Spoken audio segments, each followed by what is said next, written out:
d'entre nous, on vit dans la peur, puis on s'en rend même pas compte. Souvent, ce sont des peurs qui sont ancrées depuis notre petite enfance, puis au fil des années, on a développé des mécanismes de survie, des stratégies d'adaptation pour tenter d'éviter ces peurs-là, pour tenter de tenir à distance ce qui a causé ces peurs-là. Par exemple, si vous avez peur des hauteurs, bien, ça se peut que vous ne montiez pas en haut de l'Empire State Building. Si vous avez peur de conduire, bien, vous allez limiter vos déplacements dans les grandes villes, par exemple. Si vous avez peur de prendre la parole en public, bien là, c'est sûr que vous allez tenter d'éviter toutes les occasions de prendre la parole en public. Chaque fois qu'on écoute une de nos peurs, c'est comme si on se rapetissait pour pas trop faire face à nos peurs. Tout ça, ça provient souvent des traumatismes, des blessures qu'on n'a pas réglées, du sentiment d'abandon, de rejet, du manque d'estime de soi, toutes les choses qu'on a besoin de regarder en nous puis qui n'ont pas été nécessairement soignées encore.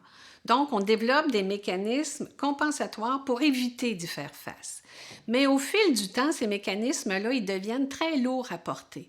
Parce que premièrement, on ne fait pas face à la situation, puis deuxièmement, ça crée du stress, ça crée de l'angoisse, ça crée de la peur additionnelle parce que tous ces mécanismes-là, il faut les entretenir pour les maintenir. Ça veut dire qu'à chaque fois qu'on est confronté à une hauteur, on remet en marche nos mécanismes de protection. Chaque fois qu'on nous demande de prendre la parole en public, on va faire encore une fois utilisation de nos stratégies de survie pour ne pas faire face à la situation.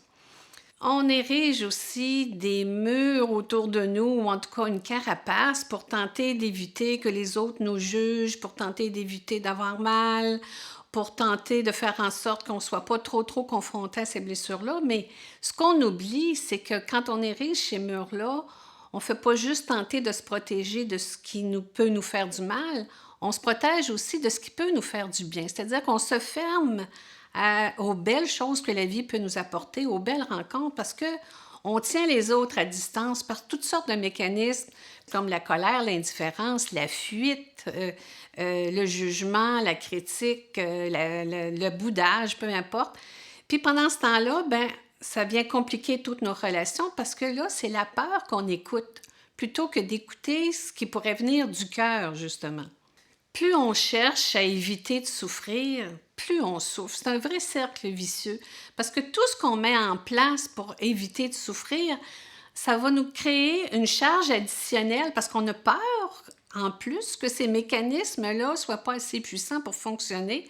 Et donc, on en rajoute encore, puis il faut l'entretenir, puis être sûr qu'il n'y ait pas de faille dans notre mécanisme de protection pour ne pas avoir à revivre ça.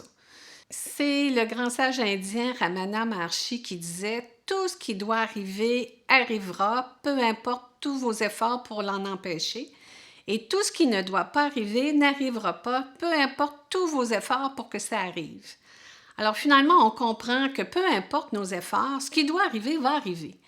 On dépense donc une quantité d'énergie, de temps et de stress inutilement pour se protéger de choses sur lesquelles on n'a absolument aucun contrôle. Donc, comment faire pour moins souffrir? C'est de regarder ces mécanismes en place là, qui ont déjà été utiles sans doute, mais est-ce qu'aujourd'hui, on a encore besoin de se protéger de ça? Est-ce que ce qu'on croit à partir d'un événement qui s'est produit il y a peut-être 40 ans, 50 ans, est-ce que c'est encore juste ça? Donc, on a le choix.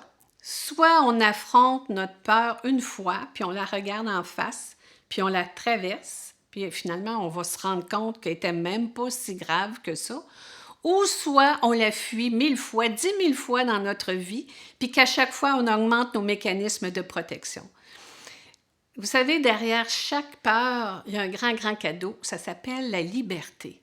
Chaque fois qu'on traverse une peur, ben, c'est un pas de plus vers une vie plus ample, plus riche, plus généreuse pour nous. Nos peurs, c'est comme des flèches qui indiquent une direction vers laquelle on doit se diriger justement pour s'en libérer. Parce que vivre sans peur, c'est vraiment vivre beaucoup plus librement.